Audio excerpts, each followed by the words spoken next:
அனைவருக்கும் வணக்கம். என் பெயர் ஜெனிஃபர். நான் அரசு மேல்நிலைப்பள்ளி தேவாலா நீலகிரி மாவட்டத்திலிருந்து பேசுகிறேன். நான் இங்கு பேச வந்திருக்கும் தலைப்பு மாண்புமிகு மகளிர். பெண்கள் பள்ளி படிப்பை முடித்துவிட்டு 3 ஆண்டுகள் கல்லூரி படிப்பை முடித்துவிட்டு பிறகு என்ன செய்கிறார்கள்? திருமணம் செய்து கொண்டு 2 பிள்ளைகளுக்கு அம்மாவாகி கொண்டிருக்கிறார்கள். இதுவே போதும் என்ற மனநிலைக்கும் சென்று விடுகிறார்கள். இது சிறந்த முன்னேற்றத்திற்கான வழி அல்ல. ஒவ்வொரு பெண்ணும் தான் கற்ற கல்வியை இந்த சமுதாயத்திற்கு பயனுள்ளதாக அமைய வேண்டும் என எண்ண வேண்டும்.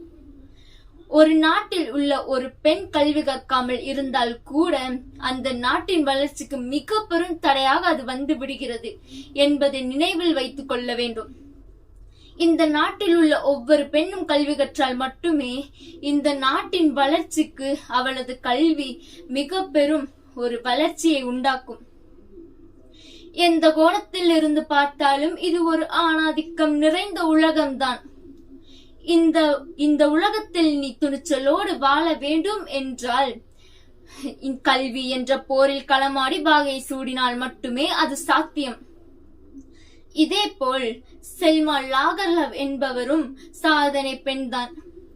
இவர் இயற்றிய நாவல் ஒன்று ஜார்ஜ் பிரான்டிஸில் உள்ள புகழ்பெற்ற ஒரு நபரிடம் சென்றது. அவர் அந்த நாவலை படித்துவிட்டு செல்மா லாகர்லவை புகழ்ந்தது என்னவென்றால், காதல் இயக்கத்தின் பிரதிபலிப்பினை செல்மாவின் நாவல் வெளிப்படுத்துகிறது. காதலர்களின் இதயங்களை மட்டுமின்றி படிப்பவர்களின் இதயங்களையும் கவரும் அவ்வளவு அருமையான நாவல்.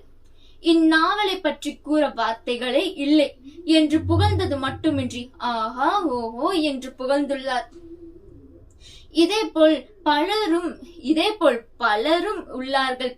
நமது பெண் சாதனை விஞ்ஞானிகளாக உள்ளார்கள். அவர்கள் அன்னை தெரேசா, இந்திரா காந்தி, சகோதரி நிவேதா, அன்னை மித்ரா, கல்பனா சாவ்லா, இந்திரா காந்தி, செல்மா லாகர்லவ் போன்ற இதைவிட பலரும் இன்னும் இருக்கிறார்கள்.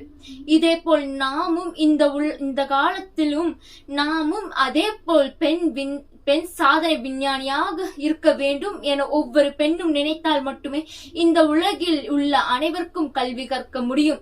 கல்வி கற்றால் மட்டுமே இந்த உலகத்தில் துணிச்சலோடு நிற்க வாழ முடியும் என்று கேட்டுக்கொள்கிறேன்.